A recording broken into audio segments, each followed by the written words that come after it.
Le bas astral, ça va être des âmes qui vont être errantes. Et c'est là où on doit jouer notre rôle de passeur d'âme. Elle hurlait, je n'ai pas pu l'approcher tout de suite. Vous ouvrez des portes qui sont parfois, qui ne se referment jamais. Après, les entités du bas astral, c'est pas la même chose, hein. C'est différent. En fait, si tu veux, en fait, le bas astral, ça va être des âmes qui vont être errantes. Donc, en fait, pour moi, c'est pas, ne confonds pas le bas astral et le monde démoniaque. D'accord? En fait, moi, je dis qu'il faut justement aider les âmes du bas astral. Parce qu'elles sont en pénitence, elles se cherchent, elles savent pas où elles sont, elles savent pas où aller. Et c'est là où on doit jouer notre rôle de passeur d'âme. D'accord? Donc, si on délivre pas ces âmes-là, à quoi on sert? C'est comme je dis toujours, si t'as des SDF en bas de chez toi, tu vas aider le mec qui va arriver avec une super bagnole et qui a besoin d'argent, ou tu vas aider le SDF qui est complètement à la rue, qui sait plus où il en est, qui est en train de mourir de faim. Tu vas donner de l'argent au SDF, on est d'accord.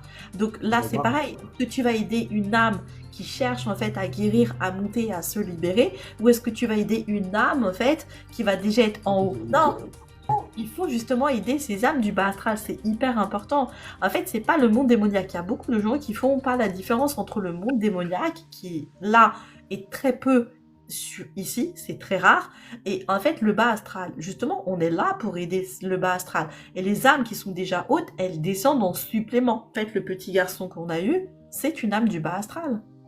N'arrive pas à monter, qui n'arrive pas à couper les liens de ce qu'elle avait sur son chemin de vie, etc. Donc ça, en fait, c'est une âme du bas astral. Il y a énormément de gens qui font pas la différence. Moi, j'estime que si on n'aide pas ces gens-là, c'est comme si, en fait, t'étais un médecin et que tu dis « Ah non, vas-y, toi, t'as l'air trop mal en point, je te prends pas, ça sert à rien. Je prends plutôt celui qui a un petit rhume, c'est plus facile. » Toutes les âmes montent, d'accord? Oui, toutes. Le monde démoniaque, c'est un monde qui est complètement à part. Totalement à part. J'ai fait 2 exorcismes.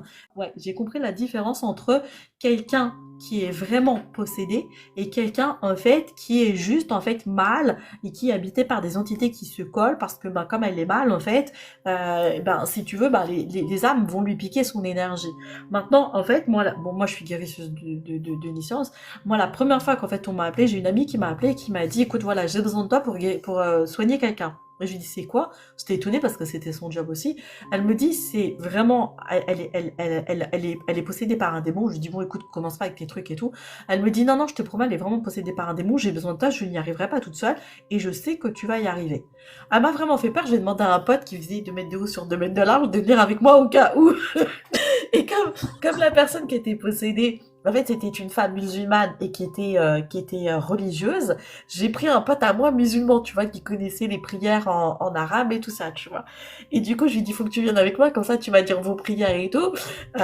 Et comme ça, pendant ce temps-là, moi, et ma copine, là, on fera ce qu'on a à faire. Bref. J'ai fait 1h30 de route en train avec lui. Lui, genre, il croyait que c'était un truc où il savait ce que je faisais, mais tout simple, tu vois, parce qu'il m'avait déjà vu faire des trucs bateaux, on va dire.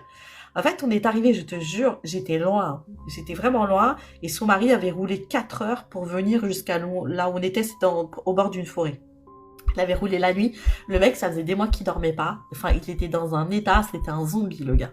Et en fait, elle était dans la voiture. C'était une petite voiture rouge, je me souviendrai toute ma vie. Et de loin, on n'était pas à côté. Elle a commencé à hurler, c'est-à-dire qu'elle s'était même pas retournée. Elle a commencé à hurler dans la voiture avec une voix sortie d'outre-tombe en disant « Je veux pas qu'elle proche !» Elle hurlait et je l'entendais de là où on était. Bon, en fait, il s'est arrêté. Pourtant, c'est un gars, il a peur de rien. Il a peur de rien, vraiment. Il m'a regardé, il m'a dit « Il y a une caméra cachée ?» Je te jure. Je lui ai dit « Comment ça ?» Il dit « C'est quoi ça ?» Et il me dit non moi je vais pas là-bas en fait il me dit je vais pas là-bas et je lui dis mais faut aller l'aider. Il m'a dit non je vais pas là-bas. Je lui dis mais j'ai besoin de toi, comment je vais faire toute seule, c'est pas possible. Je lui dis tu vas me laisser toute seule, toi le gars là machin truc. Il me dit non bien sûr que je vais venir avec toi, mais je te jure qu'il a été obligé, son mari n'y arrivait pas. Elle hurlait, je n'ai pas pu l'approcher tout de suite. Il a fallu qu'en fait on la verrouille, quand on l'a mise par terre, après j'ai mis des protections etc. En fait elle hurlait tellement, bon c'est une force de la nature hein, le gars. Il l'a prise, il l'a portée jusque dans la forêt, on l'a mis dans un endroit avec des énergies, etc. Et je te dis que tu vas pas m'approcher, sinon je vais m'en prendre à toi. Et en fait, c'est une bagarre entre lui et toi, si tu veux, tu vois. Mais bon, après, tu sais de quoi t'es capable.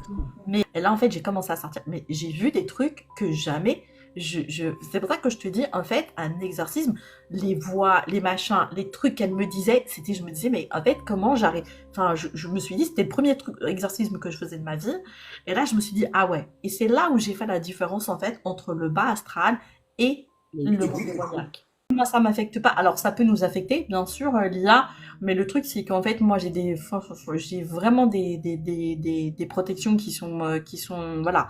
Et puis, ben, en tout cas, je savais ce qu'il fallait faire. En fait, je suis faite pour ça, en fait. Si tu veux, moi, je le fais pas tout le temps parce que je suis fatiguée de tout ça.